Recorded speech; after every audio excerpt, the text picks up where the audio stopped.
అందరికీ praise lord. ఈరోజు క్రైస్తవులకి గొంతుకగా ఉండి క్రీస్తు వ్యతిరేకుల గుండెల్లో రైళ్లు పరిగెట్టించినటువంటి ప్రవీణ్ పగడాల గారి జయంతి, ఆయన పుట్టినరోజు. కాకపోతే చాలా బాధాకరమైన విషయం ఏంటంటే ఆయన మన మధ్య లేరు. ఎందుకు లేరు అంటే మీ అందరికీ తెలుసు. ఆయన్ని తట్టుకోలేక ఆయన వాక్చాతుర్యానికి, ఆయన జ్ఞానానికి, ఆయన మేధస్సు ముందు నిలవలేని కుట్రకారులు కొంతమంది పెద్ద పెద్ద వాళ్ళు దీంట్లో ఇన్వాల్వ్ అయి ప్రవీణ్ పగడాల గారి గొంతుకను అణిచివేయాలని ఆయన్ని హతమార్చారు, ఆయన్ని చంపేశారు. ఈ విషయం మనందరికీ తెలుసు. జయంతి జరుపుకోవాల్సినటువంటి ఒక వ్యక్తి ఈరోజు మన మధ్య లేడు. ఆయన వయసు చాలా తక్కువ, 40 years అనుకుంటా. చిన్న వయసులో క్రైస్తవులకి ధైర్యంగా గొంతుకగా ఉన్నటువంటి ఆ సేవకుణ్ణి, ఆ క్రైస్తవుణ్ణి చంపేసి శాపాన్ని, పాపాన్ని మూట కట్టుకున్న ప్రతి ఒక్కరికి చెప్తున్నా, మీరు దేశంలో ఏ మూల దాక్కున్నా దేవుని ఉగ్రత మీ వీధికి ఖచ్చితంగా వస్తుంది. మాకు ఈ దేశంలో న్యాయం జరగకపోవచ్చు, పోలీస్ డిపార్ట్మెంట్లో, కోర్టులో మాకు న్యాయం జరగకపోవచ్చు, కానీ నా దేవుని కోర్టులో న్యాయం జరుగుతుంది. ఎవరైతే ఆయన్ని హతమార్చారో ఖచ్చితంగా ఆల్రెడీ దేవుడు వాళ్ళని శిక్షిస్తున్నాడు అని నేను నమ్ముతున్నా. క్రైస్తవులకి ధైర్యంగా ఉన్నటువంటి ఆయన, మతోన్మాదుల్ని భయపెట్టినటువంటి ఆయన మాట్లాడితే హడల్, భయం. డిబేట్స్లో ఆయన కూర్చుంటే ఎదుట కూర్చున్న వాళ్ళు సమాధానం చెప్పలేక, ఓటమిని అంగీకరించలేక చివరికి ఈ జ్ఞానం, ఈ గొంతుక ఉండకూడదని ఆయనని నాశనం చేశారు, ఆయన్ని చంపేశారు.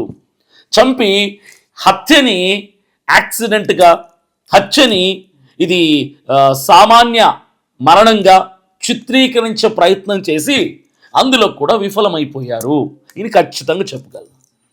ఎంత దారుణంగా ఆయన్ని చంపారంటే, క్రైస్తవులమైన మేము ఎన్నో అడిగాం. అనుమానిస్తున్నారు కదా, మీ దగ్గర రుజువులు ఉండి చూపిండి అన్నారు. అనుమానించేవాడి దగ్గర రుజువులు ఉండవు సార్. అనుమానానికి రుజువు ఉండదు. అనుమానం అంటేనే ప్రూఫ్లెస్. అనుమానం ఉన్న వానికి క్లారిటీ ఇవ్వాల్సింది ప్రభుత్వం.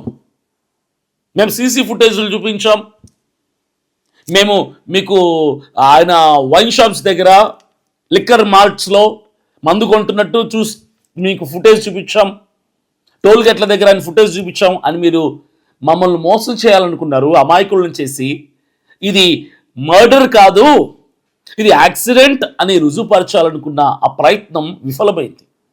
ఏ ఒక్క క్రైస్తవుడు అక్కడ ప్రవీణ్ పగడాల గారు అని నమ్మలేదు. మేము అడిగినట్టుగా సాయంకాలం 6 గంటల నుంచి ఉదయం 6 గంటల వరకు ఆయన చనిపోయినటువంటి స్థలానికి సంబంధించినటువంటి footage, Nayara petrol bunk CC footage, 12 గంటల ఫుటేజ్ అడిగాం. మీరు ఇవ్వాల. ఇచ్చుంటే మాకు అర్థమయ్యేది అది హత్యనా యాక్సిడెంట్ అని. మీరు ఇవ్వాల. ఒక పచ్చి తాగుబోతోడు కూడా, అంటే రాత్రింబగలు తాగుడే, తాగేసి రోడ్ల మీద పడి భార్య బిడ్డలను కొట్టి వాడు తాగుతూ తూగుతూ తిరుగుతుంటాడే, అలాంటి పచ్చి తాగుబోతు కూడా ఒకే బ్రాండ్ మెయింటైన్ చేస్తాడు. చీప్ లిక్కర్ వాడు ఒకటే మెయింటైన్ చేస్తాడు, వాడు ఒకటే బ్రాండ్ తాగుతాడు. అంత పచ్చి తాగుబోతుడు కూడా. ప్రవీణ్ పగడాల గారిని మీరు ఎలా చిత్రీకరించాలనుకున్నారంటే, ఆ తాగుబోతు కంటే దారుణమైన తాగుబోతుని చిత్రీకరించే ప్రయత్నం చేశారు. అంత మేధావి, అంత జ్ఞానం ఉన్నటువంటి వ్యక్తి, క్రైస్తవుల పక్షంలో మాట్లాడినటువంటి వ్యక్తి, క్రైస్తవులకు గొంతుకైన వ్యక్తి, ఎందరో అనాథ పిల్లల్ని చేరదీసి జీవితాన్ని ఇచ్చినటువంటి వ్యక్తి, ఒక సాఫ్ట్వేర్ కంపెనీ ఉన్నటువంటి వ్యక్తి, అంత చిల్లరగా 3 చోట్ల హైదరాబాద్, ఏలూరు, విజయవాడ 3 చోట్ల 3 రకాల బ్రాండ్ మందు తీసుకొని తాగుతూ, అదేదో తాగటానికే డ్రైవ్ చేస్తున్నట్టుగా, అది కూడా డూమ్ లేనటువంటి బండిలో రావటానికి ఆయన చిల్లరోడా? ఆయన చిల్లరోడా? ఇది మేము నమ్మాలనుకున్నారు మీరు. మేము నమ్మలేదు. 1 కాదు, 2 కాదు, ఎన్నెన్నో అభాండాలు వేయాలనుకున్నారు ఆయన మీద, ఎన్నో నేరాలు వేయాలనుకున్నారు ఆయన మీద. నేను ఒకటే చెప్తున్నా, ఆ పర్టిక్యులర్ రోజు, ఆయన్ని చంపిన రోజు ఆయన తాగలేదు. ఆయన మీరు చూపించిన ఏ ఫుటేజ్ ఆయనది కాదు, అసలు ఆయన కానే కాదు, ఆ వ్యక్తి కానే కాదు. ఎంత క్లారిటీగా మేము మాట్లాడుతున్నామంటే, మేమే కాదు, చాలామంది యూత్ వాళ్ళైతే చాలామంది మంచి మంచి ఫుటేజ్లు తీశారు బయటికి, చాలా డౌట్స్ బయటికి తీశారు, మ్యాచ్ టాలీ చేసి చూపించారు. కానీ మీరు ఎక్కడ కూడా దానికి సంబంధించినటువంటి రుజువులు, ప్రూఫ్లు మాకు ఇవ్వాల. సర్ది కన్విన్స్ చేసే ప్రయత్నం చేశారు. అలాంటి వాళ్ళు కొంతమంది గట్టిగా మాట్లాడితే నోటీసులు పంపించారు, పోలీస్ స్టేషన్లకు పిలిపించి వార్నింగ్లు ఇప్పించారు. ఇవి మీరు చేసింది. ఏదేమైనా ఒకటి చెప్తున్నా, ప్రవీణ్ పగడాల గారు ఒక వ్యక్తి కాదు, ఆయన దేవుని యొక్క శక్తిగా, దేవుని మహాజ్ఞానంగా ఈ ప్రపంచంలో ఆయన చాలామందిని క్రీస్తు వైపుకు బరలించినటువంటి వ్యక్తి. క్రీస్తు కొరకు బ్రతికి క్రీస్తు కొరకు చనిపోయినటువంటి పౌలు వంటి భక్తుడు.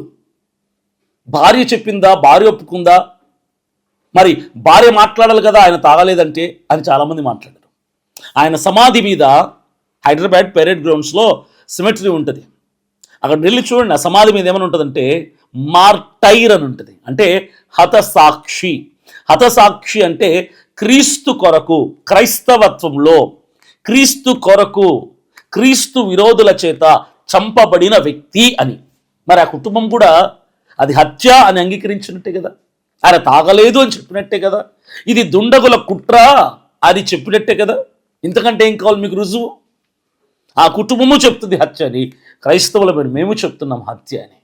ఏదేమైనా ప్రవీణ్ పగడాల గారు బ్రతికున్న రోజుల్లో ఆయన చాలా తక్కువ మందికి తెలుసు. ఆయన చేసిన డిబేట్స్ కానీ, ఆయన చేసినటువంటి వ్యాఖ్యలు, సువార్తలు చాలా తక్కువ మందికి తెలుసు. ఆయన చనిపోయిన తర్వాత ఆయన గలం ఒక భారతదేశంలోని కాదు, ప్రపంచవ్యాప్తంగా ఉన్న ప్రతి ఒక్కడికి మ్యాక్సిమం ఆయన చేరాడు. క్రీస్తు స్వార్థ ఆయన ద్వారా చేరింది. ప్రతి ఒక్కడు ఆయన వైపు చూశారు, ప్రతి ఒక్కరు ఆయన వీడియోస్ డౌన్లోడ్ చేసుకున్నారు. ఆయన చనిపోయిన తర్వాత ఆయన చేసిన సేవ గొప్పది. ఆయన బ్రతికున్న కాలం కంటే చనిపోయిన తర్వాత ఆయన సువార్త చాలా గొప్పగా విస్తృతం చేశాడు. క్రీస్తు సువార్త ఆయన బ్రతికున్నప్పుడు కొందరికి తెలుసు, 100 సంవత్సరాల్లో చేయాల్సిన సువార్త ఆయన చనిపోయిన తర్వాత 4 రోజుల్లో వెళ్ళిపోయింది. అంత గొప్పగా ఆయన సువార్తని వ్యాప్తి చేశాడు. ఈరోజు ప్రవీణ్ పగడాల గారిని చంపేశామని సంకలు గుద్దుకుంటాం, ప్రతి ఒక్కరికి చెప్తున్నా. ఆయన లాంటి వాళ్ళు ప్రతి క్రైస్తవ కుటుంబంలో ఒకరు లేస్తున్నారు. ఇప్పుడు క్రీస్తు కొరకు ప్రాణం ఇచ్చేవాళ్ళు ప్రతి ఇంటిలో, ప్రతి క్రైస్తవ కుటుంబంలో ఒక ప్రవీణ్ పగడాల గారు ఉద్భవిస్తున్నారు. ఆయన గొంతుకు నాపేశామనుకుంటున్నారు, కానీ అలాంటి గొంతులు, వేల గొంతుకలు క్రైస్తవుల కోసం లేస్తున్నారు.